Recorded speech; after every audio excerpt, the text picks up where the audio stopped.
दोस्तों डिजिटल दुनिया में डिजिटल इंडिया दुनिया में यहाँ पे नेटवर्क कंपनी के ऊपर काफी सारा लोगों का काफी ज्यादा एक्सपेक्टेशन है। तो यहाँ पे हम लोग बात करेंगे डी लिंक इंडिया लिमिटेड की।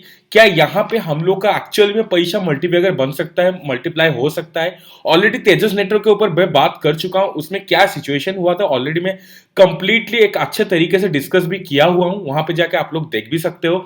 और यहाँ पे डी लिंक के ऊपर हम लोग जब भी बात करेंगे, हम लोग इसका फंडामेंटल, फाइनेंशियल और टेक्निकल तीनों प्रोस्पेक्ट में रख के ही बात करेंगे। और टेक्निकल पे हम लोग देखेंगे कि एक्चुअली में इसका क्या पोजीशन है और यहाँ पे किस तरफ इतना इसका ब्रेकआउट हो सकता है, बिकॉज थोड़ा सा कंसोलिडेशन टाइप का बन रहा है, तो किस तरफ इसका ब्रेकआउट संभव है और हम लोग को किस हिसाब से इसमें ट्रेडिंग या इन्वेस्टमेंट प्लानिंग करनी चाहिए। तो ये वाला वीडियो काफी इंफॉर्मेटिव होने वाला है। मैं आशा करूंगा कि पूरा वीडियो आप मेरे साथ बने रहिएगा। नमस्कार दोस्तों, मार्केट डिलाइट में आपका स्वागत है। मैं आपके साथ बात करने वाला हूं आज डी लिंक इंडिया लिमिटेड के बारे में।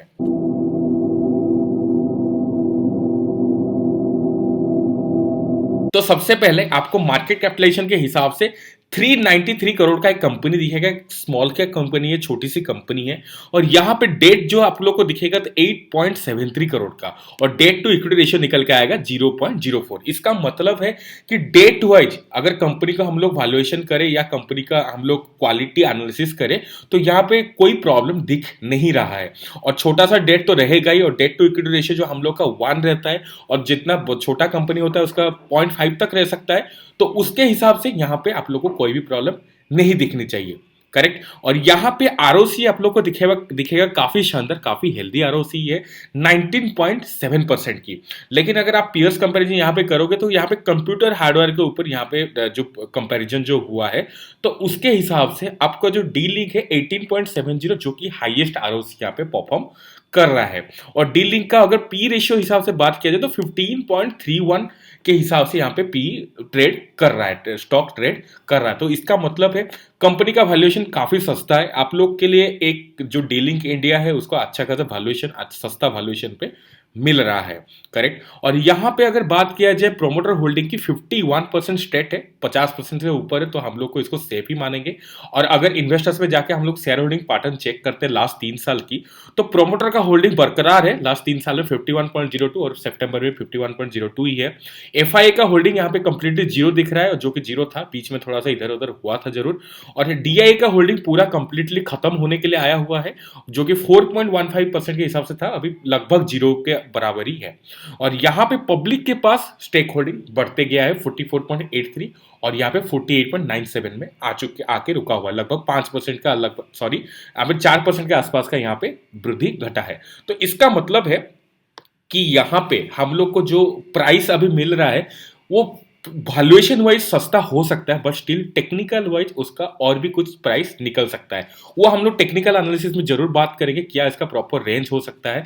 और यहाँ पे उससे पहले मैं इसका जो कैश फ्लो और इसका जो हम लोग का जो होता है प्रॉफिट, वो भी मैं आपको दिखा देता हूं। तो प्रॉफिट लॉस स्टेटमेंट का अगर आप लोग जाओगे तो नेट प्रॉफिट आप लोग को कंसिस्टेंसी नहीं दिखेगा। और यहाँ पे जैसे 2015 2016 में यहाँ पे बढ़ता हुआ नजर आया हुआ है, फिर 2017 से घटते आया हुआ है, फिर 2019 एंड 2020 दोनों में आपको एक बढ़ता हुआ नजर आएगा प्रॉफिट नेट प्रॉफिट की मैं बात कर रहा हूं। तो ये एक अच्छी बात है, एक कंसिस्टेंसी तो नहीं है, फिर भी एक प्रॉफिट कमा रही है कंपनी।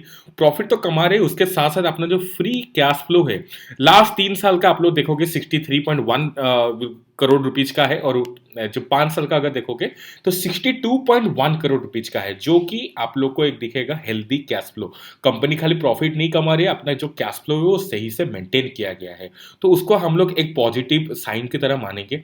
तो ओवरऑली देखा जाए इसका फंडामेंटल और फाइनेंशियल को अगर रेटिंग देने के लिए आप लोग बोलोगे तो मैं आप लोग को 4 आउट ऑफ 5 में दूंगा इसको रेटिंग। तो लगभग 20% इसका जो कंसिस्टेंसी और इसका जो कंपटीशन होता है, इस कंपनी में काफी ज्यादा कंपटीशन है, इसका कोई मोट नहीं है। आप लोग बोलते हो जो इकोनॉमिकल मोट या इंडस्ट्रियल मोट होता है, तो इसमें कोई मोट मेरे को आज तक दिखा नहीं है, क्योंकि इसका पास अच्छा खासा आप लोग बोल सकते हो कि कंपटीशन भर के है, करेक्ट। ये हो गया मेरा फंडामेंटल एनालिसिस। और हम लोग देखेंगे अभी टेक्निकल क्या बोल रहा है।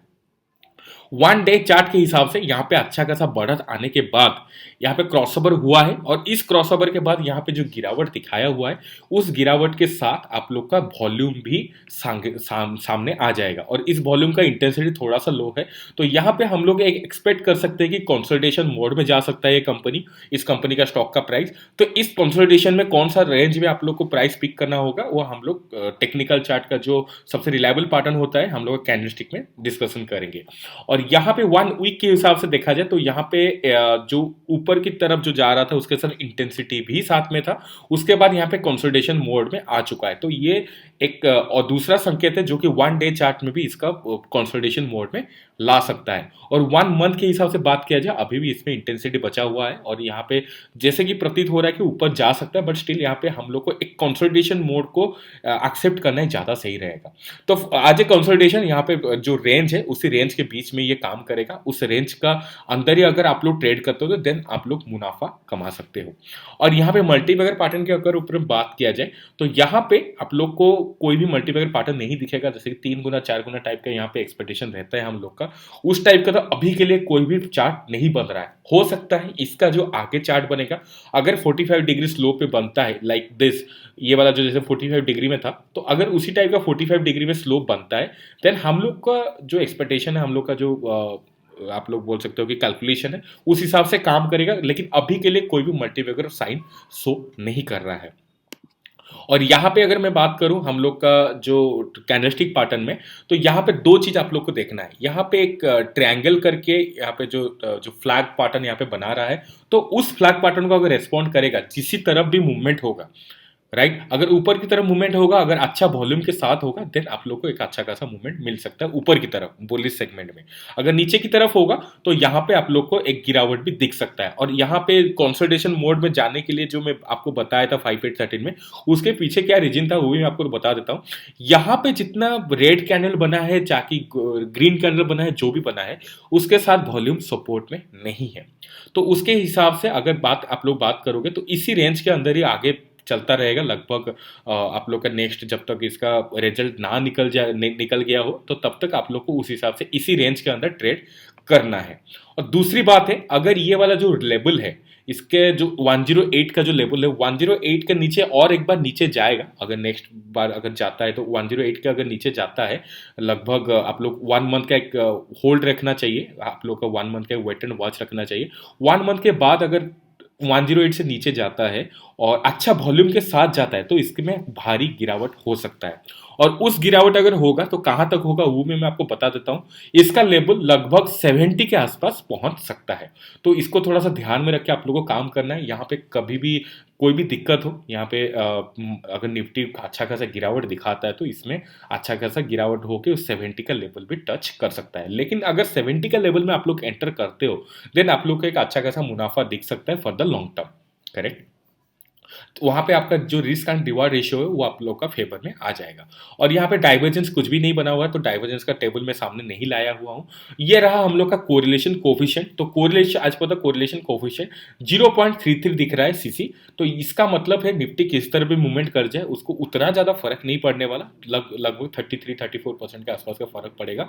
तो कभी भी आप लोग इसके ऊपर एनालिसिस करते हो तो थोड़ा सा निफ्टी को भी ध्यान में रख के कर लेना, लेकिन उतना ज्यादा भी आप लोग कोरिलेट मत करना निफ्टी के साथ। और यहाँ पे हम लोग का जो होता है सबसे ज़्यादा कॉन्फिडेंशियल जो चीज़ होता है कॉन्फिडेंस में लाने के लिए कोशिश करता है, और यह हम लोग का जो स्टॉकेस्टिक RSI हाइकेन 80 का जो चार्ट होता है तो उसके हिसाब से यहाँ पे आप लोग के बाइंग सिग्नल दिख जाएगा। तो इसका बाइंग सिग्नल का मतलब है कि यहाँ पे आगे की जो तरफ जो मूवमेंट है फॉर द शॉर्ट टर्म 2 और 3 दिन का अगर बात किया जाए यहाँ पे उछाली दिखने वाला है, राइट। तो यहाँ पे 1 वीक के ऊपर बात किया जाए तो यहाँ पे 1 वीक के ऊपर अगर देखोगे तो यहाँ पे ओवरबॉट जोन में जा चुका है, थोड़ा बहुत जा चुका है, लेकिन एक रेंज में एक ओवरबॉट जोन में जा चुका है, लेकिन कोई भी सेलिंग सिग्नल प्रॉपर नहीं आया हुआ है। तो इसका मतलब है कि इसका जो अभी के लिए जो ट्रेंड है वो कंटिन्यू कर सकता है। और 1 मंथ के उस हिसाब से बात किया जाए तो यहाँ पे आप लोग को दिखेगा एक जो ओवरबॉट जोन में ऑलरेडी है, लेकिन कोई भी सेलिंग सिग्नल अब तक नहीं आया हुआ है।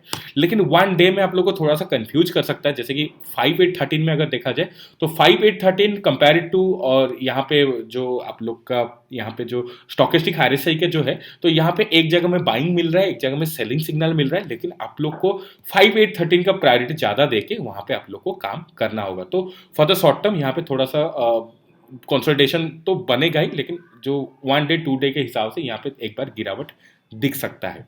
तो ये था डी लिंक का प्रॉपर फंडामेंटल और टेक्निकल एनालिसिस। आप लोग को कैसा लगा, समझ में आया कि नहीं, मेरे को कमेंट सेक्शन में जरूर बता सकते हो। और अगर अच्छा लगा तो जरूर लाइक कर देना, बहुत हौसला बना रहता है। और चैनल को सब्सक्राइब कर लेना, इसको बिल्कुल मत भूलना, बेल आइकन भी दबा लेना, सो दैट आपको नोटिफिकेशन भी आ जाएगा हर एक स्टॉक का जो मैं एनालिसिस आपके सामने में करूंगा। तो आपका अपना अपना फैमिली का और अपना पोर्टफोलियो का ख्याल रखते रहिए। अगले वीडियो के लिए मेरे को इजाजत दीजिए। Thank you so much.